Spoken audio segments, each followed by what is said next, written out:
सबसे पहले आपके पास जिलानी साहब आते हुए, देखिए जब चीफ जस्टिस रंजन गोगोई के नेतृत्व में ये फैसला अयोध्या का सुनाया गया था, तब ये साफ शब्दों में कहा गया था कोर्ट की तरफ से, और मैं कोट करना चाहती हूं, बाबरी मस्जिद was not constructed on vacant land, यानी खाली जमीन पर बाबरी मस्जिद नहीं बनाई गई थी। There was a structure underlying the disputed structure, एक ढांचा था जो इस डिस्प्यूटेड ढांचे के, विवादित ढांचे के नीचे था।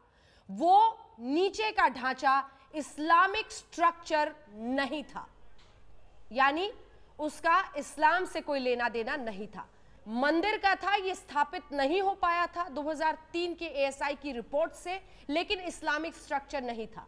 अब इस नई अवशेष के सामने आई हुई जानकारी की रोशनी में क्या जफर याब जिलानी जी, आप नहीं मानते कि एएसआई की वो रिपोर्ट जिसके बिना पर राम मंदिर निर्माण के लिए पूरी ये कानूनी कार्रवाई हुई है, वो सही स्थापित होती है? जिलानी साहब,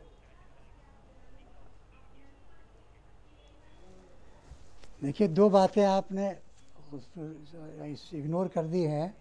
सुप्रीम कोर्ट के जजमेंट का वो पोर्शन आपने नहीं पढ़ा कि जहां सुप्रीम कोर्ट ने साफ तौर से ये फाइंडिंग दी है कि एएसआई रिपोर्ट से ये इस्टेब्लिश नहीं हो सकता कि कोई भी मंदिर 12वीं या 13वीं सदी में बनाया गया हो और उसको 15वीं या 16वीं सदी में डिमोलिश किया गया हो। लिहाजा सुप्रीम कोर्ट ने वाज़ेह तौर पर यह फाइंडिंग दी है कि वहाँ पर कोई मंदिर डिमोलिश करके मस्जिद का कंस्ट्रक्शन साबित नहीं होता।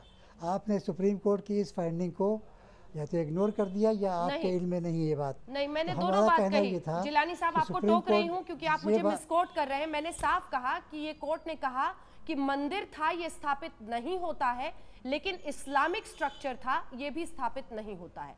मैंने यही कहा है। ये अलग बात है, ये अलग चीज़ है, ये अलग फाइंडिंग है। आपकी ये फाइंडिंग जो आपने पढ़ी है सही है, लेकिन ये इस कंटेक्स्ट में थी कि एएसआई रिपोर्ट से क्या इस्टेब्लिश होता है। दोबारा जो एएसआई रिपोर्ट से इस्टेब्लिश होने की बात आई है, स्पेसिफिकली ये क्वेश्चन था, सुप्रीम कोर्ट ने इसको रेफ़र किया है कि ये एएसआई की फाइंडिंग की रिपोर्ट लेने की वजह ये थी कि ये मालूम करना था कि whether the disputed structure was constructed after demolition of a Hindu temple. This was the specific issue. ठीक है। And on this point the Supreme Court said categorically that it has not been established from the ASI report that any temple was demolished for construction of this building. So this is a categorical finding which we had supported in our review petition, and no review was filed from the side of Vishwa Hindu Parishad. ठीक है। Therefore they are bound by this finding. And therefore, लेकिन अब जो ये अवशेष मिले हैं, इसकी रोशनी में आप क्या कहेंगे? सैंडस्टोन से लेकर ब्लैक टच स्टोन की मूर्तियां, शिवलिंग, स्तंभ, खंबे, इस पर आपकी प्रतिक्रिया? आपको सुना रहा है जवाब, आप जवाब का मौका दीजिए ना, आप जवाब तो सुनिए ना उसका। आप बीच में इंटरप्ट कर रही है। ये मैंने बताया आपको कि ये कोई नई ये एविडेंस नहीं है। जितने खंबे हैं, 14 खंबे, ये इनके सारे एविडेंस, सारे फोटोग्राफ उसमें फाइल्ड हैं सुप्रीम कोर्ट और हाई कोर्ट में, और इस पर पूरी बयान हुए हैं। 3-3, 4-4 गवाहों के बयान एक एक खंबे के बारे में हैं, जिसको सुप्रीम कोर्ट ने दिखाया गया है कि इसमें कोई भी मूर्ति ऐसी नहीं है कि जो नज़र आती हो। और एक 4-4 गवाहों के बयान रेफर हुए हैं कि कोई उसको विष्णु की मूर्ति कहता है, कोई उसी मूर्ति को राम की कहता है, कोई उसी मूर्ति को शंकरी कहता है। लिहाजा ये कोई इस्टेब्लिश नहीं हुआ है, तो सुप्रीम कोर्ट ने इस पर कोई फाइंडिंग नहीं दी। दूसरी बात जो आज आप कह रहे हैं, इसमें आज कुछ नहीं निकला है। ये 1949 के बाद जो मस्जिद में कुर्क होने के बाद एक दक्षिणी और पूर्वी कोने पर जो पीपल के पेड़ के नीचे एक चबूतरा बनाया गया था, उसका नाम रखा गया था शंकर चबूतरा, जो 1949 में बना है।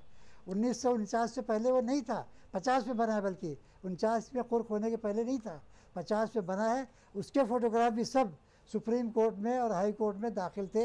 हाई कोर्ट में 1990 में जो डायरेक्टर आर्कियोलॉजी अपॉइंट हुआ था एज ए कमिश्नर, उसने उसकी पूरी फोटो एल्बम 2 एल्बमें दाखिल की थी, और पूरी बिल्डिंग का उस वक्त का जो उसने वीडियो दाखिल किया था, वो सब हाई कोर्ट में देखा जा चुका है। लिहाजा आज जो आप बता रही हैं, इसमें कोई नई चीज़ नहीं है। ये सिर्फ ये पॉलिटिकल प्रोपेगेंडा उस फाइंडिंग को मीट करने के लिए है जो फाइंडिंग सुप्रीम कोर्ट दे चुका है कि कोई मंदिर तोड़ के मस्जिद नहीं बनाई गई। जो लोग निर्माण उसको कर मीट रहे हैं करने वो के लिए ये पॉलिटिकल कहा जा प्रोपेगेंडा रहा कर है रहे जो- हैं। ठीक है, एक आखिरी सवाल सर आपसे, जो लोग मंदिर निर्माण के लिए वहां जी पर लगे जी हुए बिल्कुल हैं प्रोपेगेंडा कर रहे हैं वो प्रोपेगेंडा कर रहे हैं, जी। वो कहां से ये मूर्तियां, वो पॉलिटिकल प्रोपेगेंडा के लिए ये चीज स्तंभ, आपको बता रहे ये हैं। स्तंभ, ये खंबे, ये सब ये वहाँ कहां से- ये पहले से मौजूद है, ठीक है, तो पहले से शिवलिंग पर मौजूद आपका है, क्या कहना है? एक कोई आखिरी नई सवाल चीज सर। नहीं है। एक आखिरी सवाल जो हमारे रिपोर्टर ने बताई कि वहां मैंने पर बताया ना कि वहां वहाँ पर उस एक शिवलिंग सब- मिली है। शिवलिंग में कोई भी मतभेद नहीं हो सकता कि वो हिंदू धर्म का ही होगा। शिवलिंग, जी, इस पर आपकी प्रतिक्रिया? अरे ये सब हिंदू, ये शंकर चबूतरा मैंने बताया आपको। हाँ। शंकर चबूतरे के नाम से जो चीज़ वहाँ 1950 में बनाई गई थी, जाहिर है हिंदू धर्म की है। इसको कोई नहीं कहता कि मुसलमान धर्म की है ठीक। या ईसाई धर्म की है।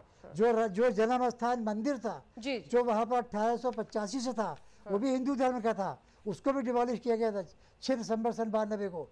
लिहाजा ये सब मूर्तियाँ उस शंकर चबूतरे पर, जन्म स्थान मंदिर पर, हाँ। सीता रसोई जो चबूतरा था, ये वहाँ मौजूद थी पहले से, कोई नई चीज़ नहीं निकली। ठीक है। न कोई इसमें मस्जिद, जहाँ तक मस्जिद का ताल्लुक है, वो 49 से लेके और 6 दिसंबर 92 तक साबित रही है। वहाँ कोई शिवलिंग नहीं, उसके फोटोग्राफ मौजूद हैं, उसके फोटोग्राफ 50 के भी मौजूद है, उसका फोटोग्राफ 90 का भी मौजूद है। ठीक है। 90 तक वहाँ कोई शिवलिंग नहीं थी। ये शिवलिंग आपके उस चबूतरे पर रखी गई है, तो वो चबूतरा शंकर चबूतरा 1950 में बनाया गया है, तो इसलिए इसका कोई ताल्लुक, किसी भी कोई मटीरियल का ताल्लुक बाबरी मस्जिद बनने के पहले से नहीं है। ये सब बात के बहुत बात के हैं जो 21वीं सदी के हैं, 1950 के हैं या 1949 के हैं। ठीक है। इसमें कोई भी मटीरियल पुराना नहीं है। जी, बहुत धन्यवाद अब मुझे आपका हमारे इजाज़त साथ दीजिए, जुड़ने के मेरी लिए। बात-